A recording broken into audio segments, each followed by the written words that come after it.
Tentang tenaga eksogen. Tenaga eksogen seperti yang kalian tahu ya kemarin, tenaga ini adalah tenaga yang berasal dari luar bumi. Kalau endogen, tenaga yang berasal dari dalam bumi. Nah, tenaga eksogen ini merupakan tenaga yang apa? Yang unsur-unsurnya itu ada di permukaan bumi atau bukan berkaitan dengan yang ada di bawah tanah kita. Ya, kalau endogen ini kan berkaitan dengan lempeng, gitu ya Mbak. Endogen itu kan berkaitan dengan lempeng, jadi kita nggak bisa lihat. Tetapi kalau eksogen ini adalah sesuatu yang bisa kita lihat. Misalkan nanti hujan dan lain sebagainya. Kita akan pelajari lebih dalam lagi. Kemudian sifat dari tenaga eksogen ini adalah sifat yang merusak. Merusak bagaimana? Merusak ini juga bisa disebut dengan merombak ya. Merombak. Sedangkan sifat dari tenaga endogen adalah tenaga yang membangun. Tenaga yang membangun, ini kalau endogen itu membangun ya, misalkan awalnya belum ada gunung, kemudian terbentuklah gunung seperti itu kan berarti membangun, ada hal yang baru.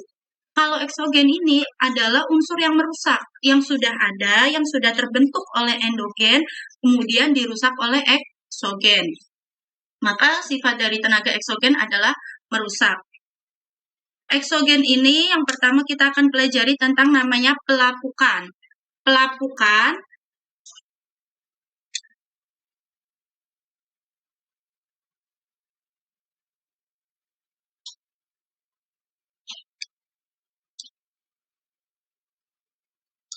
pelapukan ini bisa kita permudah gitu ya kalimatnya sebagai hancurnya batuan.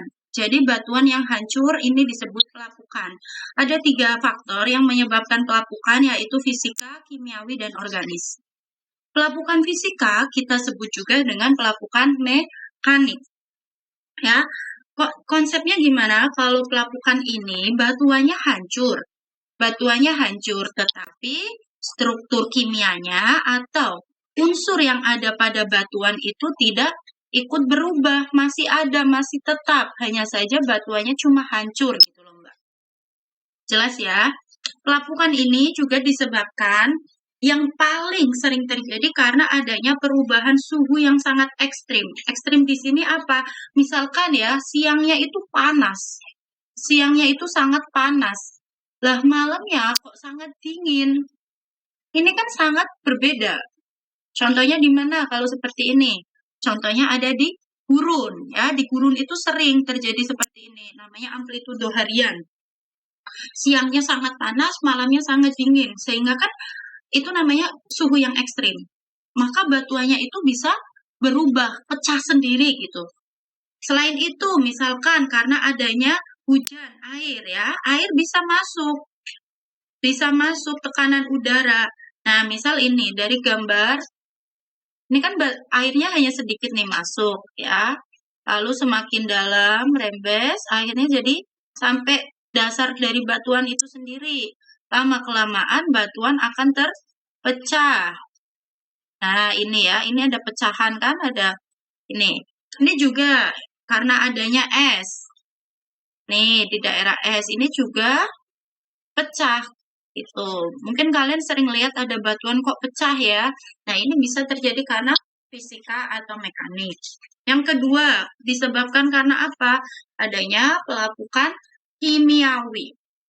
Pelapukan ini menyebabkan batuan hancur, tetapi apa? Struktur kimianya berubah. Di dalamnya itu ikut berubah. Karena apa? Karena ada ketambahan unsur lain. Biasanya, kimiawi ini disebabkan oleh suhu dan air yang sangat tinggi. Jadi karena ada tekanan suhu dan air bertemu lalu menekan batuan itu sendiri. Nah, misalkan akan menyebabkan lalu tertekan. Nah, ini akan berubah. Contohnya pelapukan yang ada di Gunung Kapur atau Gunung Kars. Itu contohnya adalah stalaktit ya. Stalaktit bentuknya mungkin awalnya seperti ini. Karena ada tekanan yang sangat tinggi antara suhu dan air, ini mulai berubah, ini hilang, ini jadi kecil gini. Misalkan gini batuannya. Jelas ya? Karena kenapa struktur kimiawinya berubah? Karena ketambahan atau ada unsur lain yang masuk ke batuan itu. Yang terakhir ada pelapukan secara organis. Pelapukan ini apa? Namanya aja organis atau organik. Berarti apa? Makhluk hidup. Ya. Contohnya karena aktivitas manusia. Apa ini? Manusia membelah batu. Nah, ketika manusia membelah batu sebenarnya itu bagian dari pelapukan organis hewan. Hewan-hewan yang ada di batu, katak, terus apa gitu. Itu kan juga lama-kelamaan akan menyebabkan batuan berubah. Tumbuhan juga ya. Contoh yang paling banyak apa? Lumut. Lumut akan menyebabkan batuan itu pecah. Seperti itu ya, Mbak. Jelas sampai sini? Oke. Ya.